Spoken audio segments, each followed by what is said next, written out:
Everybody to, there we go, thank you.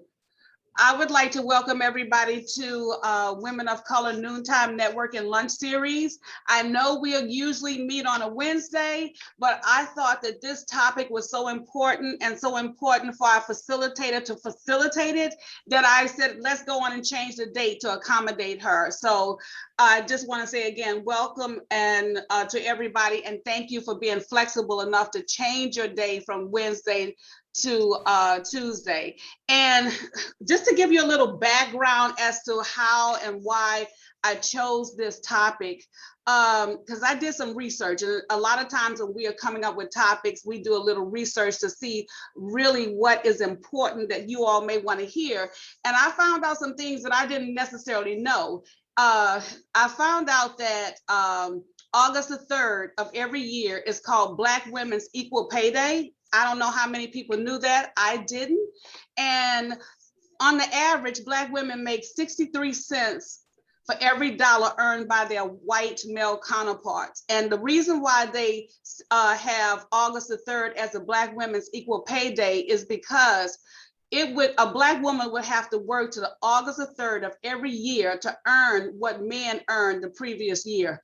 That's a big discrepancy. And research also shows that not just women find it difficult to negotiate their salaries, but most people find it difficult. But it is so critical that Black women, when they sit down to that proverbial table, that they have a voice in being able to negotiate their salaries and their increases and to be able to show what their worth is. And a lot of times people have a big problem with negotiating. And one thing that we need to know that negotiation is something that's positive. It's not competitive. It's not competitive. It's positive and it's cooperative. So our annual evaluations are coming up soon, sometime next year. So that's a chance that we have to come together with our bosses and to talk about who we are and what our worth is. And so I wanted to arm everybody with some skills so they'll be ready to sit down and negotiate their worth. And so I have somebody I think that you will love today that is going to provide some great information. And her name is Joy Azikiwe-Oyeyemi. And I hope I didn't mess it up. And Joy is the Executive Director, Chief of Staff of Human Resources at the University of Pennsylvania. Joy works closely with the Vice President of HR on institutional-wide opportunities and objectives, while also directing the Human Resources Information Systems, Records, Management, Communication, Service Delivery, and Global HR teams. She does a lot is on her plate. Joy holds a doctorate in management strategic leadership from Thomas Jefferson University. She is on the board of Rise Against Hate, a nonprofit dealing with issues of social injustice. She also holds adjunct faculty appointments teaching human resource management in the School of Business at Rowan University, and also organizational behavior and Human Resource Management in the School of Business at Wilmington University. So I am going to turn it over to Joy so she can provide us with all these tips that we need. So Joy. Thanks, Colleen, and thanks to everybody for joining us today. And again, I appreciate the flexibility with schedules so that we can have it on a Tuesday afternoon. So as Colleen said, I am the Chief of Staff for the Division of Human Resources. And in that role, I wear many hats. One of the hats that I wear, though, is being one of two chief negotiators for the university. Being a negotiator for the university, it's all about getting the best deal for the university, but also attempting to be fair for all parties involved. There are boundaries I must stay under, and it's the same for, hiring managers and supervisors. If I've been at Penn now since 2014. And if I didn't do my job well in negotiating or bargaining contracts, I wouldn't have a job, right? So the way I see it is, if I can negotiate for Penn and if I can negotiate for other people's salaries or for wages, why can't I negotiate for myself? Negotiating is a skill, and it's something that I've learned over time, and something that I'm hoping to equip you with the same skills and to going into think about as you are either in your current roles and negotiating, for more pay or benefits in your job, or if you are looking to either transfer within the university or external, how to negotiate for a new job. So, as at any time during the presentations, if you have any questions or comments, please feel free to enter it in the chat. I know that the team at the Resource Center is going to be monitoring and letting us know as the questions come in. The title for today is Know Your Worth and Add Tax. And that meaning is about you finding a number that you're okay with. It's finding a compensation point for you that works, and then looking to provide more room for negotiations.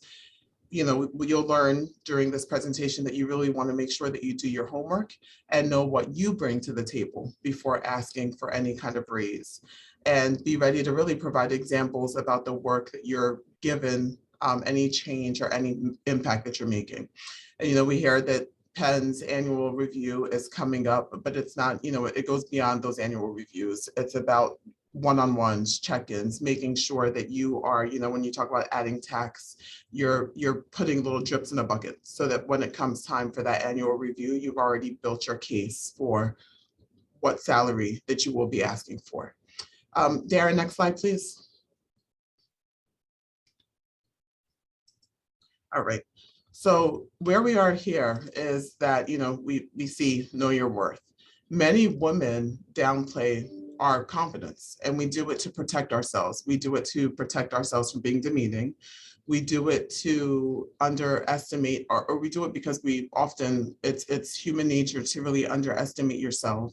And that leads to underestimating your worth. You can't tell from Zoom, but I'm 6 feet and a glorious 2 inches on top of that. So I'm 6'2". I wear heels mostly every day, but that wasn't always the case. Before I came to Penn, I had a boss at the organization I worked for prior. It was called Genesis Healthcare. And when I was at Genesis, I had a boss who would tell me he was a Caucasian male, and I was a little bit taller than him, saw eye to eye if I wasn't wearing heels. And he would tell me that I was intimidating because of my size. So I stopped wearing heels for a time. Then I came to Penn, and I had a career coach in leadership at Penn. He was a person of color. And he actually told me once, I used to like wearing dark colors. I'm wearing black now. I either wore black or gray or things that were darker in tone. And one day he sat me down to career coach and said, I need to wear softer colors, such as maybe a baby blue or pink colors such as that would soften up my appearance so that I didn't come off intimidating for others when I walked into a room. And for years, I did that. I would wear flats and I would wear softer colors until I came into my own and really realized that it wasn't about my height. It wasn't about the heels that I wore. It wasn't about the colors, but the worth that I found in myself and in my job were all within me, right? It was, if I allowed them to devalue me at the comments that they made and how they saw me, then I was devaluing myself. And since then, I wear heels, I wear the colors and dress how I want to. But what I realized is it goes beyond that. People will come and they will try to tell you what they think that you should do about your appearance, how they think that your appearance brings down the role that you might have, or even the job and the situation that you play. But you really need to find that value in yourself and allow no one else to devalue you. Once I realized that was a boost, not only to dress and walk how I wanted, but also I regained my confidence. I realized I needed to start negotiating my own career and my own career progression. That was back in 2015. And once I did that, literally it took just a wake-up call during my own personal times and reflections and devotions to realize that I could be more than what I was doing at the time. I could earn more than what I was earning at the time. And that's when I realized and started receiving changes in my career progression. And I'm going to tell you how I did that. Next slide, please. So I realized at that point, no one wants someone who's all over the place or coming to ask for more money. So I needed to be prepared. First thing I did was I took my current, at the time when I first came to Penn, I was a senior specialist of employee and labor relations. I took my job description at the time in my resume, and I looked at all the qualities and qualifications I needed in the time being for the job that I had. Then what I did was I took the next career that I wanted, which at the time is, I wanted to be a vice president eventually. I took resumes for vice presidents, and I would take all the experience that I had and highlight them on vice president resumes, and then circle all the experiences that I needed to get myself to the next role. Once I saw that I had a good amount of skills needed to get to the next level, what I did then was in my one-on-ones, in my weekly and monthly meetings with my supervisors at the time, I would say to them, these are the experience that I have, these are the roles that I want, and I want you to help me get there. It wasn't a me asking them, it was me telling them what I wanted from them.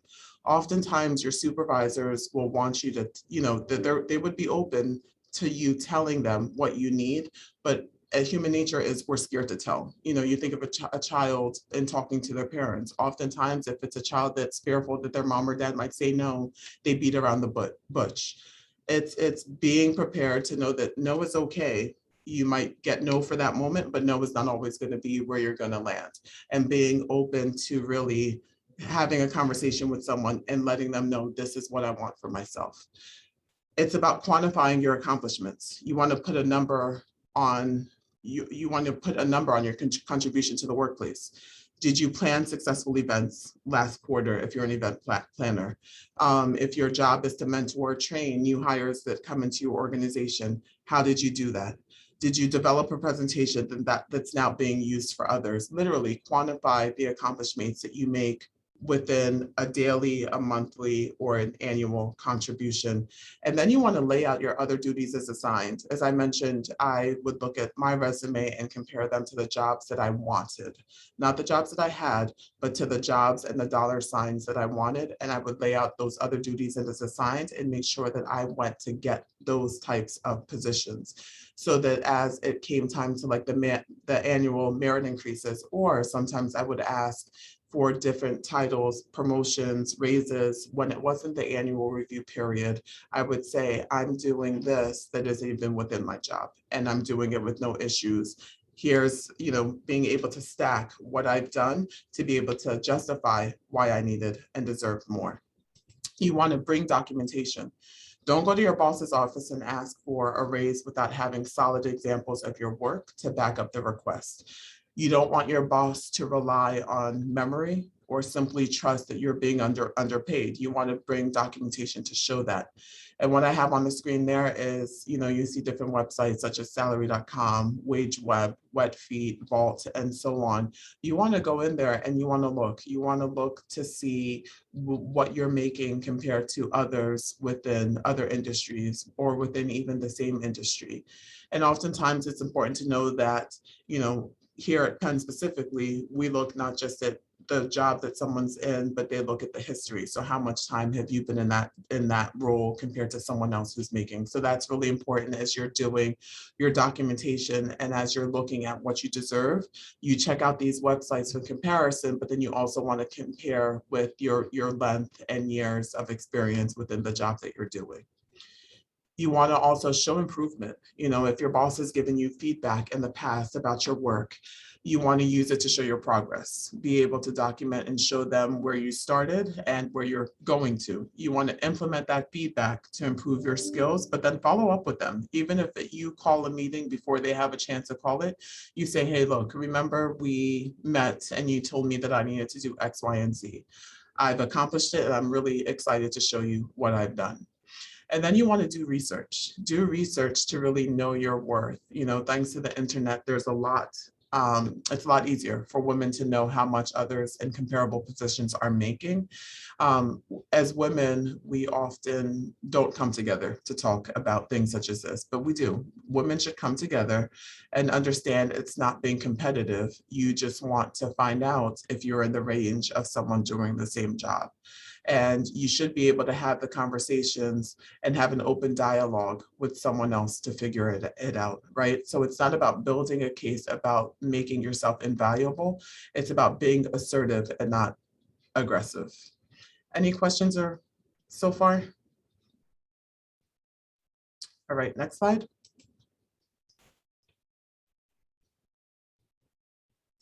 So on the screen, a woman that I admire. This is Ava DuVernay. She, I see on there that it says be direct, and from what I just stated above, you want to be assertive, but you want to be direct. The reason I have Ava on the screen now is back in 2016, the state of California released a list of films that were set to receive tax credits for their production.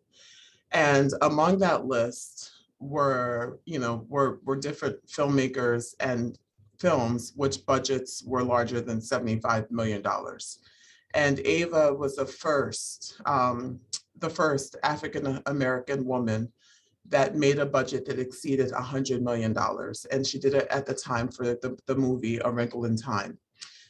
She's a female, she directs, she has lots of things under her portfolio, but to reach $100 million was the first time ever.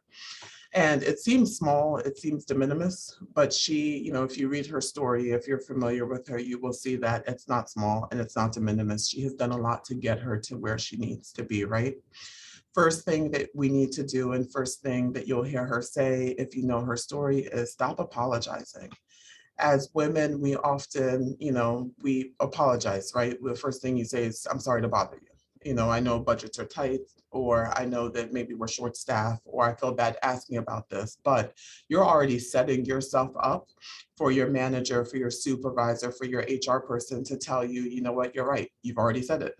You're bothering me, the budgets are tight. You're asking when you shouldn't. Don't go in already giving them an out to say they can't do it. Go in and be assertive, be direct. I've been working hard. I've been here for this long. I've done my research and I know what the market says, and I am underpaid and undervalued. Go in there assertive and asking for what you need to. I know it sounds a lot easier said than done. Being in human resources yourself, I can tell you it's even hard for me today to do this for myself. But it's the kind of language that stills focus from your accomplishments when you start off with an apology. When you start off with, I know that this is how things are, but don't start off that way. Just go in straight, go in direct, and make your negotiation personal.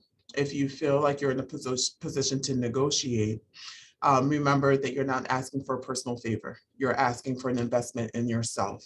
There's no need to make excuses for what your request is. The worst that can happen is a no, right? So you want to practice being assertive. I mentioned that my full-time, or one of the roles I play at the university, is a negotiator. When I go into negotiations, I don't just show up to negotiate. I have, even though I'm the chief negotiator, I write down the things that I'm going to say, from the hello to the welcome and so on and so forth. So if you can practice it in your job, practice it in the conversation that you're going to be having with the supervisor. You want to ask directly, and you want to make sure that you are, the stakes are low. Like I said, the simplest thing that they could say is no. So you go in there with the low stakes and you see how it plays out.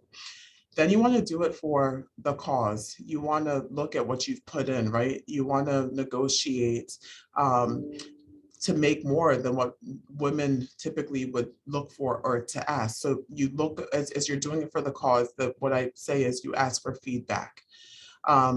Asking for feedback is a strategy that I've used to negotiate for higher rates to improve my skills at the same time. So it's the planning ahead. A few months before you actually plan to negotiate a raise, you want to get feedback from your boss. So I do this with myself, or I'll do this with my executive assistant. I will say, here's what I'm thinking about doing. What have you seen as areas where if she, as my executive, sees of me at, behind the scenes a lot more than anyone else does, tell me what areas that you've seen me dropping the ball in so I know what I need to pick up. And I'll actually ask my boss for the same feedback. What have you seen that you need me to improve on? He doesn't know that I'm setting him up to ask him for something moving on down the line, right? So it's about making a commitment to improving upon yourself and then checking back in a few months, seeing how you've made those improvements. And then once you see that everything is stellar and everything is great, being able to then sneak in and ask for what you need. It's also about realizing, I talk about Ava DuVernay, and there's been a lot of accomplishments, and I've talked about financially the gains that she's received. But there's also other things other than money. Sometimes we realize when we're asking about, when we're looking to negotiate for ourselves, there's things to be mindful of. There's negotiating for salary and title. Back in 2018, when I became the chief of staff, it was not a role here at Penn that we had in human resources. We had executive directors and a vice president of human resources. In 2018, I was ready for more, and I wanted something bigger that would propel me. Again, I said that my next goal was to be a vice president. I was looking for something that would give me the boost I needed to make that the easier career progression for me. And I negotiated with my VP not only compensation changes, but a salary change and this new position. So compensation goes beyond just salary. You look to negotiate different things such as paid time off, remote work days, 403 and other benefits. Sometimes you do some of this more so in the beginning of a new job, but it's important just to do your research, figure out what your total compensation package looks like so you know what to expect, you know what you might be able to negotiate and ask for, and then you be prepared to counter with something other than money. If you're looking to relocate to somewhere else or you're looking to go to another part of the university, is there an opportunity to negotiate more time? Is there an opportunity to negotiate different title? Is there an opportunity to negotiate, a car allowance or extra days off or other negotiable perks that are out there? Salary is just a small part of the overall compensation packet, and it's really important to note that, understand it, and see what you can do. Titles, as I mentioned, my role was newly created. Titles aren't everything, but here, depending on where you work, specifically here at Penn, titles are everything often. So it might not even be salary that gets you to the next position. It might be a title or, a reclassification of a position that you might need to negotiate on your behalf. And if you feel it's not the appropriate time, you should be the one determining when is the appropriate time and schedule a time to revisit a conversation if it didn't go the way that you wanted it to the first time. Any questions or comments? Next slide. So I'm about to let you in on a secret now that we are almost halfway through the presentation. A lot of people don't know this, but literally the secret to negotiating salaries, negotiating more for you, negotiating the salaries and knowing your worth, the secret is 110% just ask. You will not get it if you don't ask. You might get it, but it may not come at the point that you need it to. It may not come when it's supposed to, and you may never be able to catch up to where you need to be if you don't ask. So you just ask, and you just do it. Be prepared for someone to say no. You don't always necessarily get the yes that you need to. However, you don't always get the yes that you need to at the point that you need to, but if you don't ask, you're never going to know. If you don't ask, there's going to be no growth. If they say no, you decide what comes next for you. You might say, you know what, that's fine, I'll suck it up, I'll stay here and I'll ask in a few months. Or you might say, you know what, I'm tired of asking and it's time for me to move on. That's something that you need to do a gut check within yourself, but just ask. That's first and foremost the biggest secret of this. Next slide.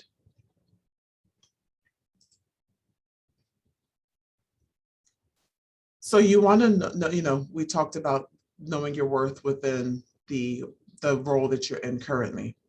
But if you're looking to switch from, whether it's internally here at Penn and you're looking to go from one department to another, or one position within the same department to another, or you're looking for a whole new job opportunity altogether, if you're talking to a recruiter and they ask you how much you want to be making, typically, you hear that when you're going from a new position or you're interviewing for another role, whether it's internal transfer or it's a completely new job. Never give the exact number that you want to be making. Never give, again, the exact number you want to be making. It's one of the biggest mistakes people make, because once you give an exact number, it's ultimately takes you out of the running to get more. So a quick example is if you're making, let's say 60,000, and ideally you want to be making 70 in your next role. When the recruiter or hiring manager says, how much are you looking for? Know that everything you're interviewing for falls between the ranges of 70 to 90,000. Usually there will be a range. So when that happens, the recruiter will come to you and say, what if we meet you halfway? Right? So again, I said I'm making 60,000, a recruiter, and I want to be making 70. A recruiter comes and asks me what I want to be making, give them a range. Do your research, know how much the job pays, and stay within that range. You don't want to say 60, right? You want to be making 70. So you say you want to be making between 70 and 90. And that typically will help you either get the base that you wanted to be at, which is at 70,000, or sometimes a recruiter might actually surprise you and give you more than what you were anticipating to give. And that just increased your base. If a recruiter comes back and says, we'll meet you halfway at 80, you just increased your base salary by 20,000 more than what you really wanted to be at without trying. So the other key I would say for new opportunities or transfers is you do not negotiate until an offer is made. So what I mean by this is you have the recruiter in the beginning that asks you what you want to be making, and you say between 70 or 90. And the recruiter's job in the beginning is to try to see if you're going to be a match for that role in compensation, in qualifications, and in skills that they're looking for. However, they're not the ones who have the opportunity to give you the final say on what your compensation looks like. So don't look to negotiate with them. You can say, you know what, it sounds like a perfect opportunity. I'm willing to go further and see where this lands. And then once the offer is made, that's when you start negotiating. If they say to you, we may be on the lower end of your 70,000. 70,000 is where you want to be at anyway, right? So you can say you're open to discussing, or it's negotiable. And that tailors to them using verbiage such as negotiable or open to discussing. It allows them to know that they should not rule you out right away. It allows them to know that you're open and amenable to seeing what else is out there and being able to work with them for something that meets both the organization's compensation and budget plan, as well as your own. Next slide. Some rules for, whether it's internal transfer or promotion, or if you're looking to go external to an organization, some rules are you don't want to rush to accept. Like I said, you're not accepting with a recruiter, you're accepting with the hiring manager. But when they say, congratulations, you have, we've decided that you are the top candidate, we want to offer you X, Y, and Z job. This is the salary that we're offering, and they might say it is 65,000, but you wanted to be at 70. Don't rush to accept. Tell them, watch the cues that they give you. What are their expressions? Is there silence? Are they using words to say, this is the first, best, and final offer that we have? Or are they saying, this is where we can start at 65,000? Listen to what they're telling you, because sometimes in those conversations, they're using words to signal to you that there might be more. You just need to ask. So I always tell people, take your time. Don't accept right away. Ask for a day or two to get back to them. And while you were thinking about it, you look at everything. You look at the total compensation. What are the benefits? What are the perks? What else are they giving me? And what is the bottom line baseline? And, if they say it's their last, best, and the final that they can do, then you know that 65,000 is it. But you've already told yourself you want to get to 70. You go back and say, you know what, I appreciate it. I was looking to get no less than 70,000, but within this range. And most companies will tell you let's see what we can do and come back to you. And that's the art of negotiation. You must know the going rate. So when you get the offer, use silence. You want to drop eye contact. You want to describe the offer. It was a little bit on the low side for this position. You want to ask for time, never accept on the spot, and ask for it in writing. And then you want to find out if you can work together with the organization. It's a little bit on the low side. I was hoping to get between 70 and 90. Is there any more wiggle room? Right? And see what else they can do. You let them know if they say that no, unfortunately, 65,000 is the best that we can do. Find out from them. Is there maybe if I accepted this now, is there an opportunity to review this in 6 months? Is there an opportunity to review this again in 8 months? And if they say it is, get it in writing. I talked about documentation as you go for your current role.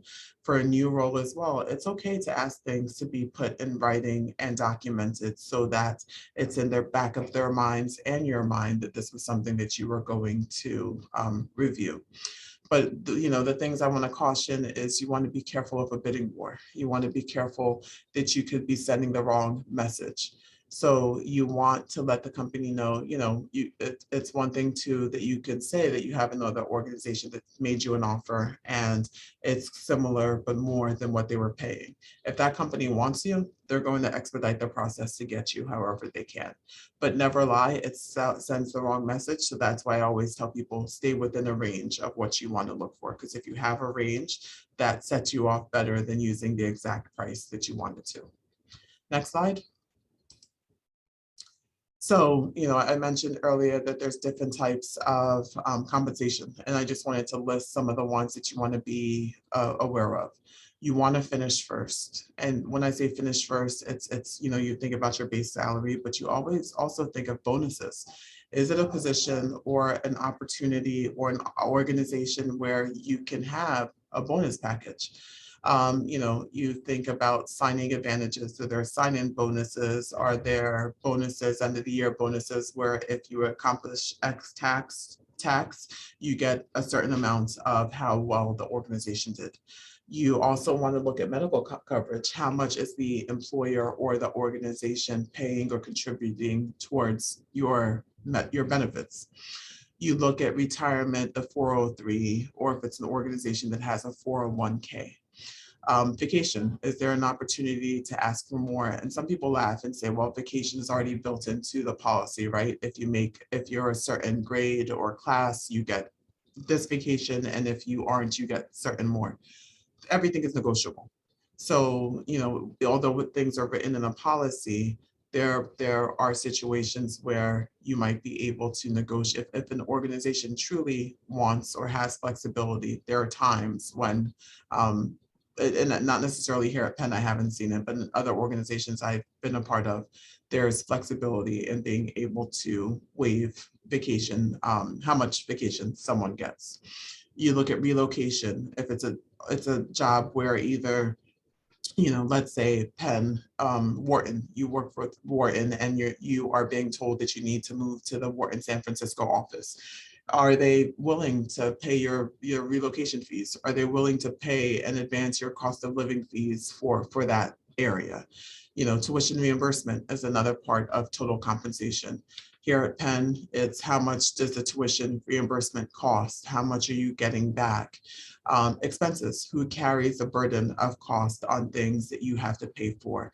Cell phone usage, company car, and things such as that. That all ties into total comp. So again, when you talk about know your worth and you talk about adding taxes, it's just not the salary, it's everything else that goes in with being a part of an organization. It's everything that you're giving yourself of, right? So how much is that cost of how much you pour out day in and day out for that organization? Know it in the vacation and the sick days and the bereavement days, know it in your title, know it in, the flexibility. Work-life balance is another part that I value the most. I think title's great, compensation of course is great, I'm a mother of 4.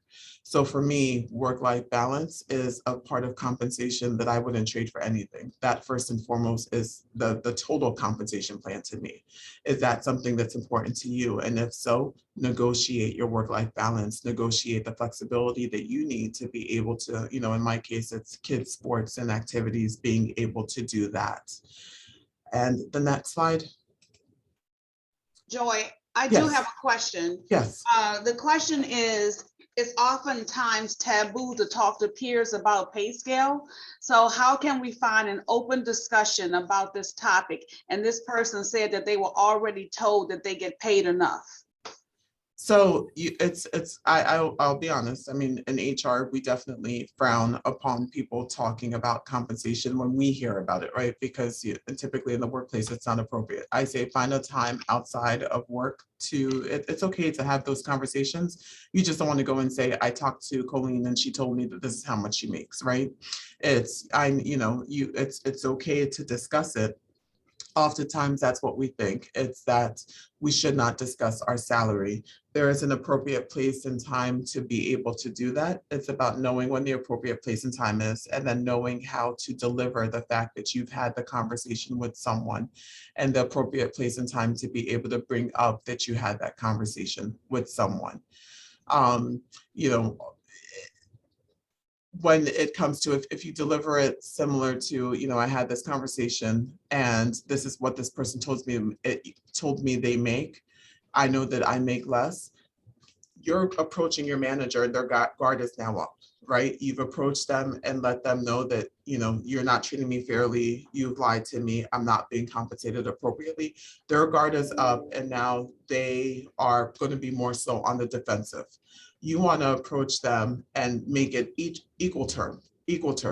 So it's about posing that to them in the sense that, yes, you've had the conversation with your peer. Yes, you know that you probably are not making the same or equal or close to what they're making, but it's about, again, doing your research, doing your homework, and how can you present this to a supervisor or manager in a way that will not put them on the defensive, but rather being on the offensive. Thank you. You're welcome. So final thoughts before we go into Q&A.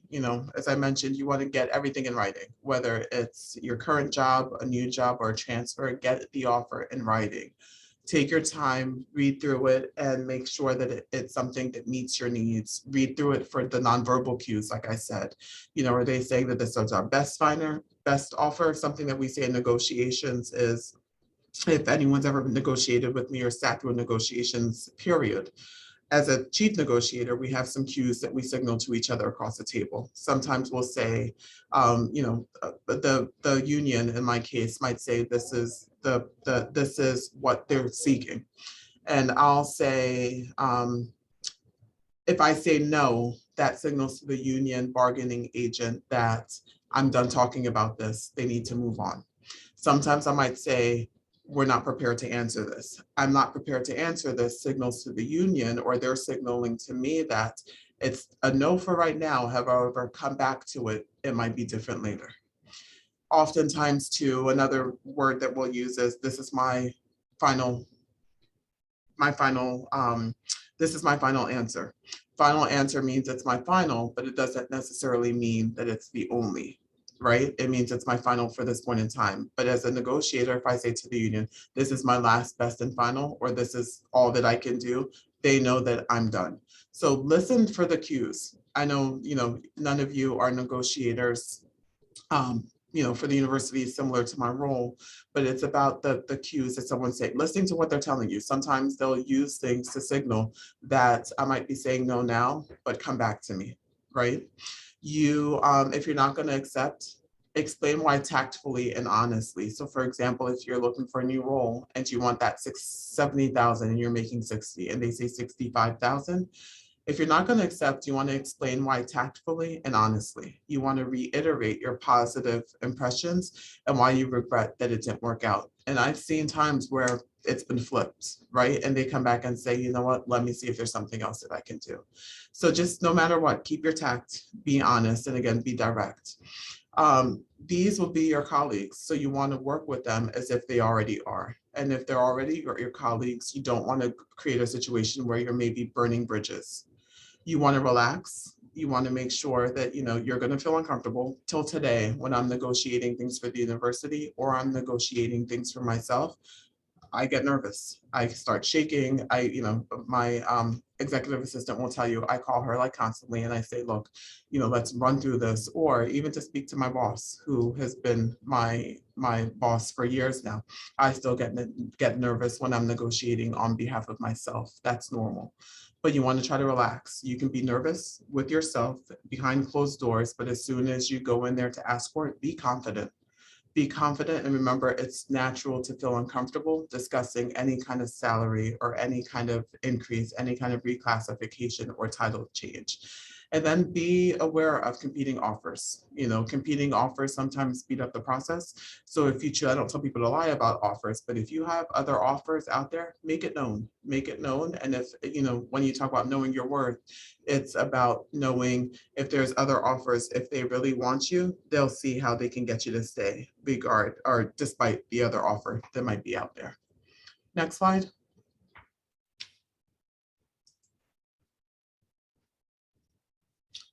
So that is it. Thank you so much for your time. Thank you for joining. And I guess at this time, we'll open up for any questions.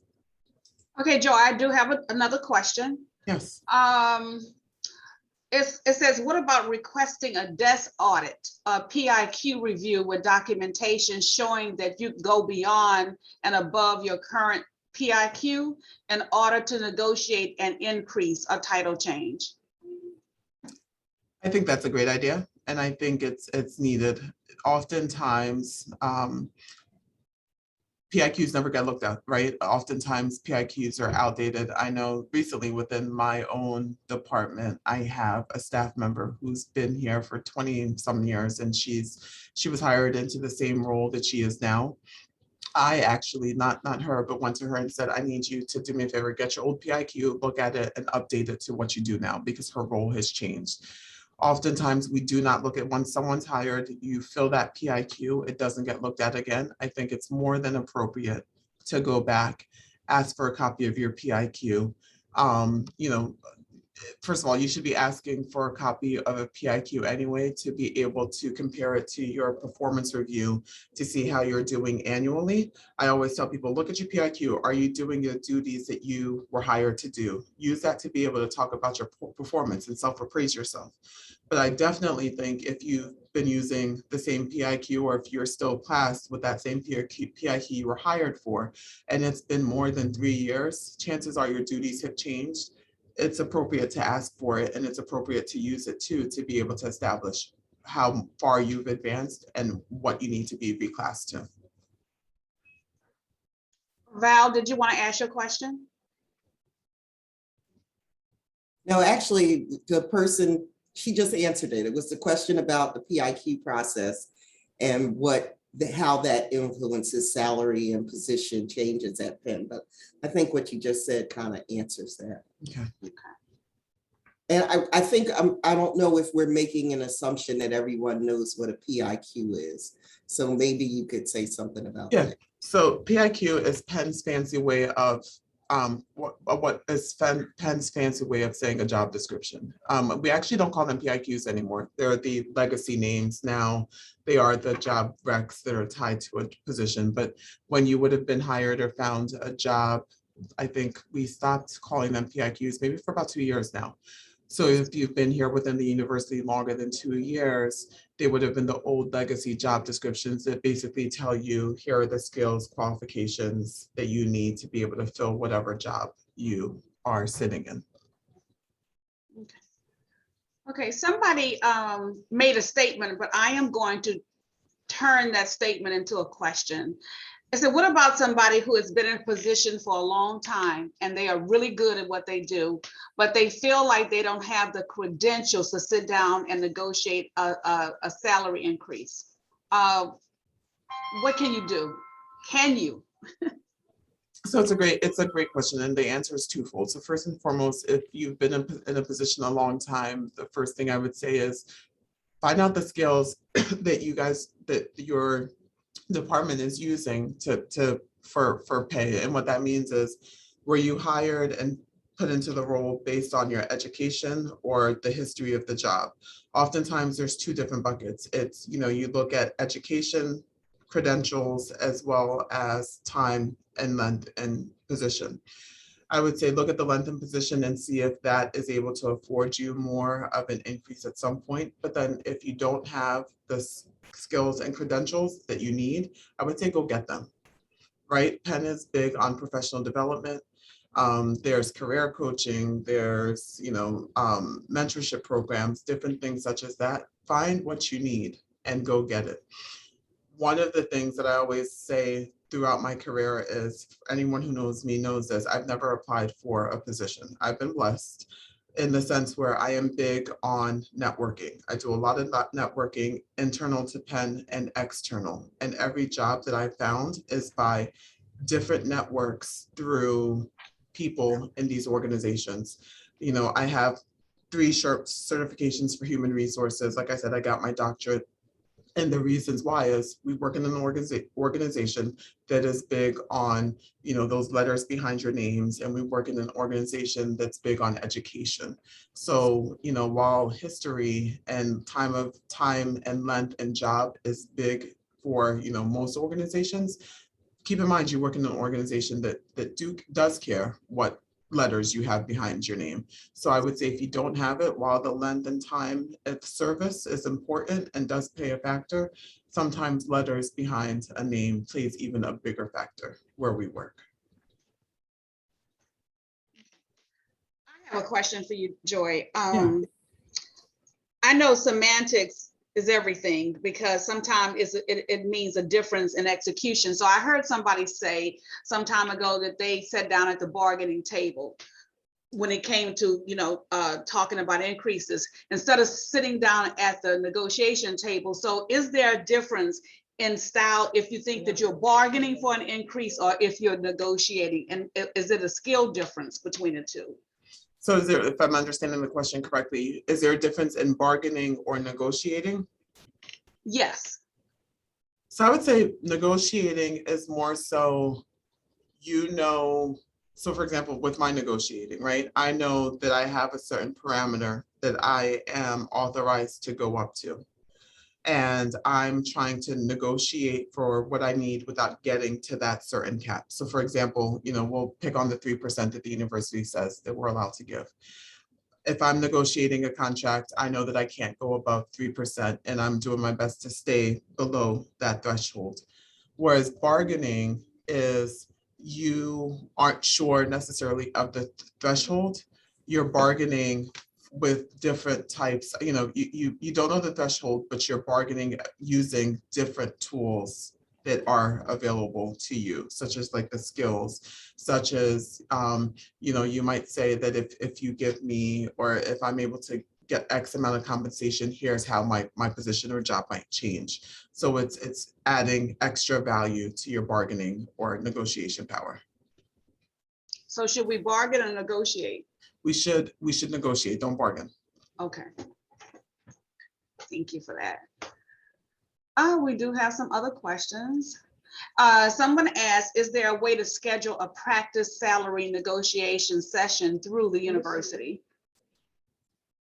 That's a great question. And that's one thing, Colleen, if I can put that back on you to maybe we can talk about it afterwards as a follow-up. Okay. I certainly see if it's something that either HR could offer, or if it's maybe something that we can do as a lunch session here again. Okay, definitely we'll put that back on the back burner. Somebody asked, how do you negotiate when you have the working experience? Okay, but not the educational requirement. And I think that's kind of what you talked about already. Correct. Okay.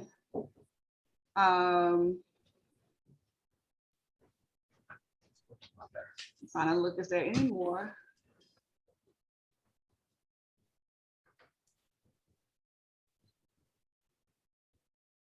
Okay, so next question is, I started a new job last week and it's for the title I wanted, but not the salary I expected. The position was restructured after my interviews were completed, thus lowering the grade. I plan to exceed goals based on the original grade. Is it a good idea to renegotiate? So that's a tough one. That's a tough one because the like I said, the time to renegotiate it would have been prior to accepting once you found out the position was being lowered. Now that you're in the role, I think it's looking at what you were hired to do compared to what was being done before. Give it a few months, if it's, even if it's 4 months to get yourself acclimated in the role and reassess at that time. Okay, let's see. I have one question, if I can ask. Oftentimes, some people take a position and actually get into the position, just what you just stated, and actually say, oh, this is really not what I want, but have such, this is really not what I want. How does that not look bad on their resume? Like they're inconsistent with jobs because they may get there. And for some people, they can hop around a job because they are trying to get to the salary or the title that they want. How does HR help a person like that? I'm sorry, Eleanor, can you repeat the question one more time? Sure, I got my fan on because if everybody knows about the private summer, I'm so sorry. It's okay. I said, how is it when you find a person, you may get their resume and they've been hopping from job to job because of the simple fact they're not satisfied with the pay, one, or they're not getting the title that they want, but they kind of just take the job hoping to get there. How do you guys help someone to get past that stage? In all honesty, go ahead. No, please finish your question and I'll answer. Say, for instance, if you're trying to mentor someone to get into a permanent position and you're trying to explain to them that sometimes, you have to start somewhere and work your way. How do you help someone like that? I mean, I think you just answered the question. In all honesty, I serve as a career coach and also a mentor for mentees in some of the HR groups that I am a part of, and something that I would tell a mentee or, as being a hiring manager, someone who's in human resources, red flags that I have, and I would tell people is anyone who hops from job to job.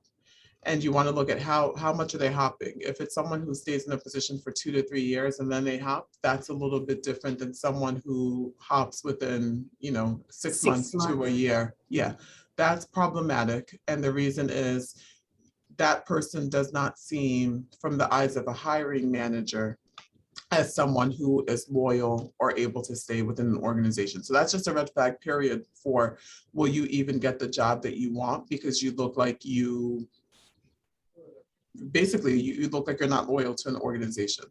So I would first tell my mentee or the person that I'm coaching, you want to, sometimes you need to put in the work to be able to get to where you want to or where you feel like you're deserving. Stay a little bit longer, stay for 2 years, get the experience on the resume. And then once you've actually been able to say that you've put a footprint somewhere, then you look to hop. But going from job to job every 6 months, it's not a good look for any kind of hiring manager. And it doesn't give you the bargaining power that you need to be able to negotiate effectively. I agree. Thank you so much. You're welcome. Alexa, would you like to unmute and ask your question? Certainly, I can. I just wanted to ask the inverse of the earlier question.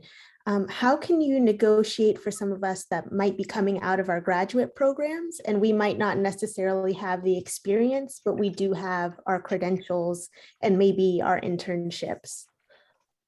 So the first thing I would say is, that's a great question. And, you want to use the internships that you have to be able to use towards experience. If you've had an internship for the last 3 summers, it's not 3 years of experience, but you can combine it, right? And say that you have a year of experience, plus you have the credentials. Oftentimes too, you look at the resumes, like I've said, and you look at what parts, like I said, I used to, and I still do that. I highlight resumes of my resume versus the job that I want, you look at those positions and you highlight what you're missing. If you have a whole bunch of highlights on there, it doesn't really leave you room to be able to negotiate much, because beyond the education and the credentials, you don't have what's needed for that role. On the flip side, if you see that you're doing less highlighting because you do have the experience that you need, plus you have the education and the credentials that the job is seeking for, now you have your toolkit to be able to formulate a conversation. You have your documentation to show that, yes, I don't have the years of experience on paper. However, here's what I can speak to as far as the experience that I bring. It might have been only in 3 internships, but here's what I did.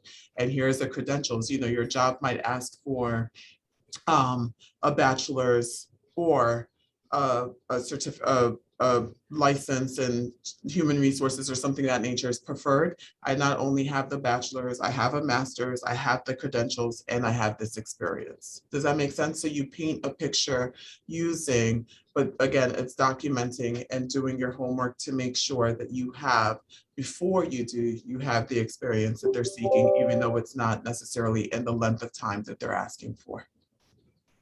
It does. Thank you very much. Oh, you're welcome.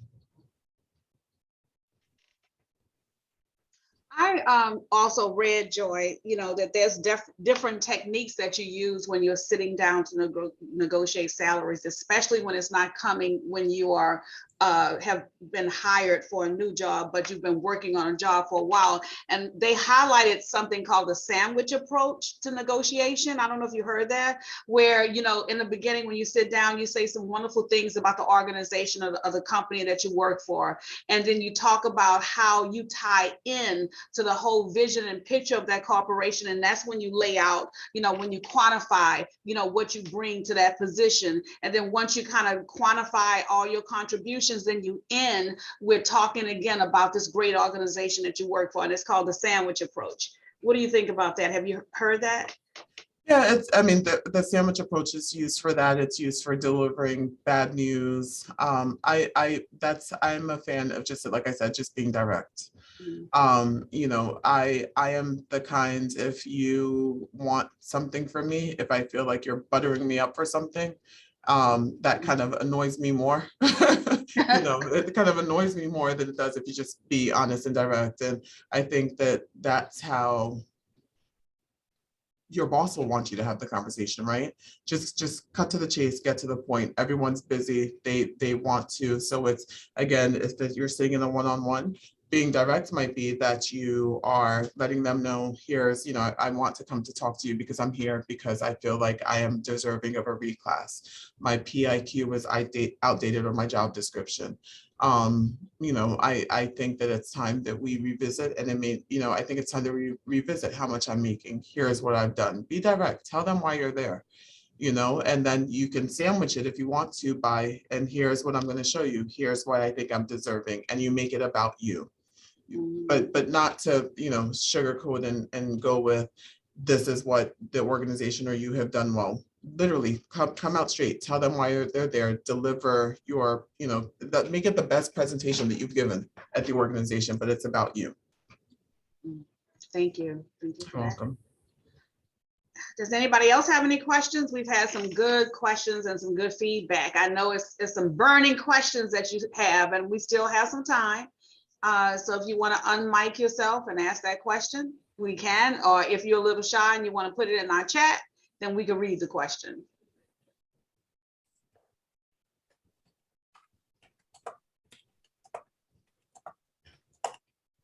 I have another question then while people are formulating theirs. Again, I told you I did a lot of reading when I was putting this together. So I read that there are very specific times in your career when it's important that you may want to negotiate a salary increase or a compensation increase. And one of the things it said, and I was really surprised by this, is when you're coming to the end of your career and you're thinking about retiring, then that's the time that you should sit down and negotiate an increase. And I'm not talking about you thinking about retiring in the next couple of months, but maybe you're thinking about retiring in the next 2 years, and you want to go out at a certain level as far as your salary. Is that, what do you think about that? Is that a good time? And if people know that, how do you negotiate that salary increase when people are looking at you and said, oh, you're probably not gonna be at this organization much longer anyway? I think it depends on each individual is different, right? I think it really depends on where everyone's at the point in time in their career as to where and when they want to negotiate.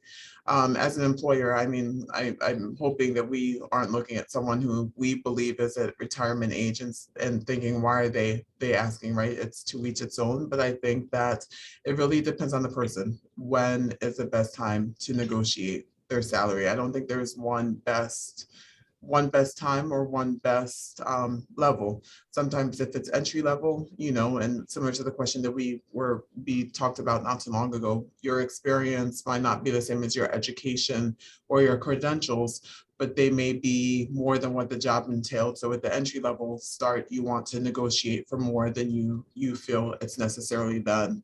At the end of career progression, you might be getting ready for retirement, right? And wanting to put more in your 403B. So if you negotiate more at that level, you're getting more towards the end of your career. So I don't think that, it's really, when you negotiate, should it reflect your experience? It shouldn't really reflect your lifestyle, but it should just reflect the point in time that you feel that you're deserving for the best salary that you can negotiate for yourself. Okay, thank you. Okay, do we have any other questions? If we don't have any other questions, it's 1:06. I don't know, Joy, if you have a closing statement that you want to make, and then we could move on. And my director, Dr. Valerie Allen, is going to close it out for us. So, Joy, did you want to add anything before we end? Can I ask a quick question? Yes.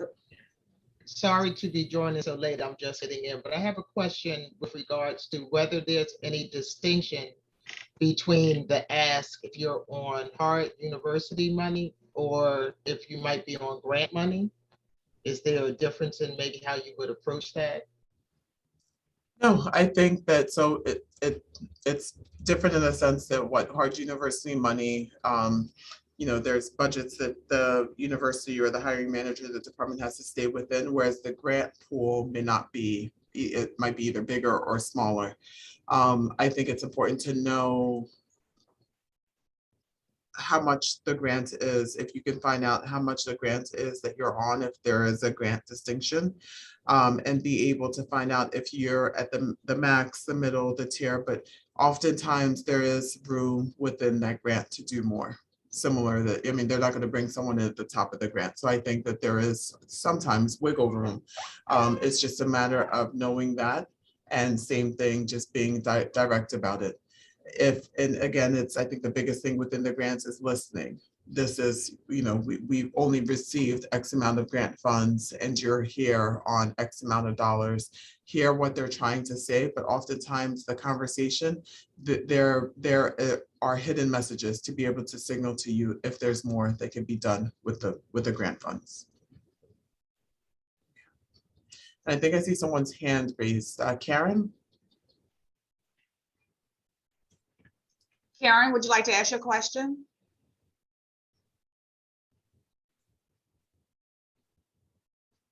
She put a question in the chat, and I'm not sure why if she's able to talk or not. So her question is about equal pay, based on the comment that Colleen made at the beginning about the discrepancy between pay for women and men. And the question was, does Penn track numbers for staff by gender? And if so, are they published? And if there's a discrepancy, are there plans for this being addressed within Penn? So as far as the pay per se, I honestly don't know if we track. So I know that we publish on the Office of Affirmative Action. It lists all the EEO guidelines of how many, women, men, minorities, and so on and so forth on their website. As far as pay goes, I don't believe that that's published or posted there. However, I know that within human resources, our compensation department is supposed to monitor and track pay discrepancies.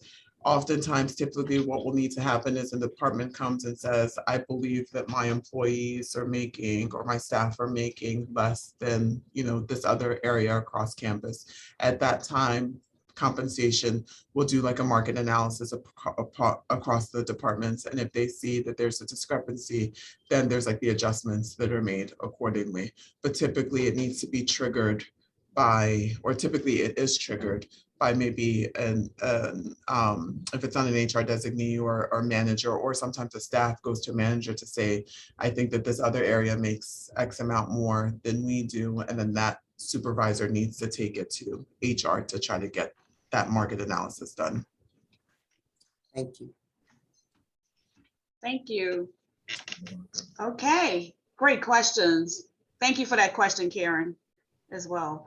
And thank everybody for their questions. And people are thanking you, Joy, for all the valuable information that you have provided us today. So, Val, you want to close us out? I will add my voice to the thank yous for this information. I have shared in the past that when I was going for a job, someone told me what salary to ask for. And it was way more than I was currently making. And I went in and they offered me a salary that was less than what I was told to ask for. I couldn't bring myself to ask for what I was told it was worth, but I did ask for maybe $4,000 more than they offered me. And without a blink of the eye, the person turned to his assistant and said, change her offer letter to that amount. And when that happened, I realized that I had sold myself short. Mm-hmm. So you said some key things. I had not done I had done my homework, but I didn't trust it. And I wasn't direct because I wasn't honest about what it was that I should have asked for.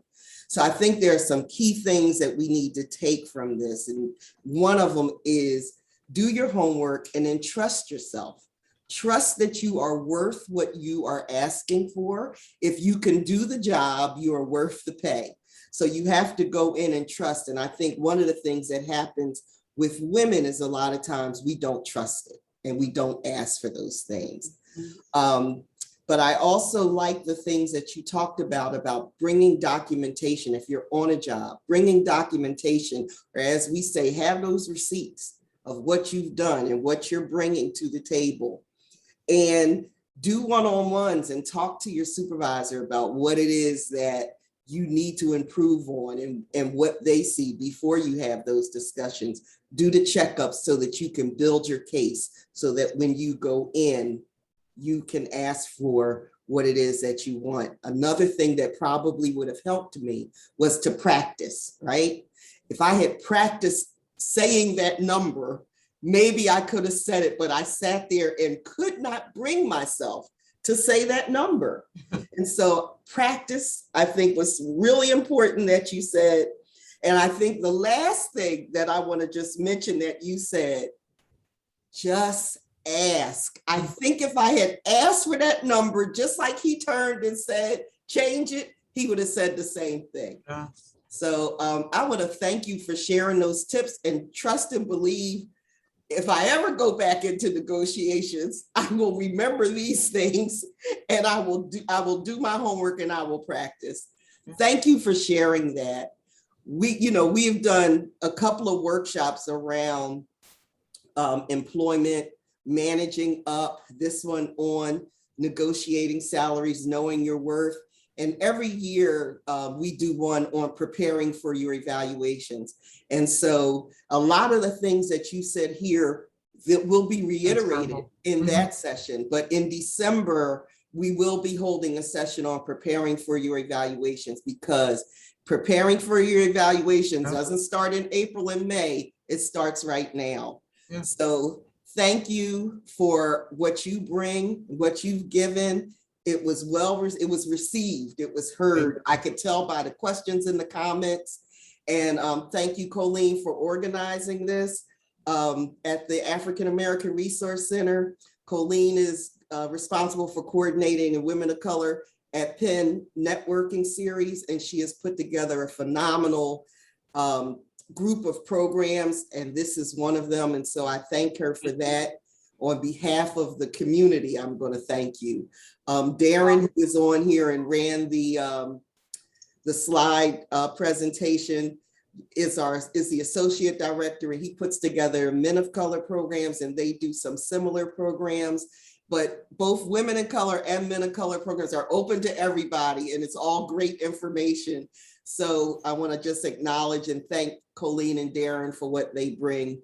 And thank you all for coming. We do what we do because we're family, we're community, and we got to support each other. So thank you. Thank you. And Joy, you came highly recommended. I want you to know that. Oh, Put your name down. And I do have that question about the negotiating practice sessions that I will send to you and we could talk about later. Oh, yeah. I'd be more than happy to. If I could Okay. just value what you said is actually really funny. It's just so everyone knows, like I said, I didn't get here over time. I want to say my first 2 jobs kicked myself after the offer was made because I wanted to go back and say more, and found out later that I could. I just never said anything, right? I let it go. Now my boss knows that when I say something, he's like, oh my God, what are you negotiating? And he'll actually lead with, this is what I can do. And I will still push. So it's okay to be pushy. It's okay to be pushy. So thank you so much to everyone for your time. I enjoyed myself, and please feel free to reach out anytime. Thank Definitely will. You should have said that. We will. And thank everybody for spending your lunch with us. Thank you. This won't be the last time, Joy. All right, thank you. Okay. Take care, everybody. Bye, Bye-bye. everybody. Okay.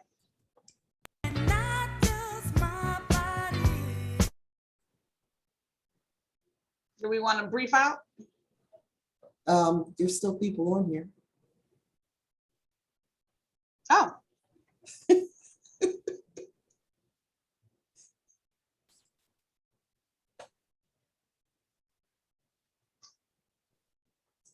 We can just go. We can.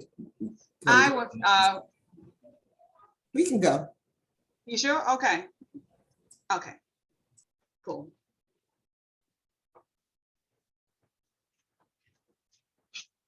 Cupcakes on the porch. So,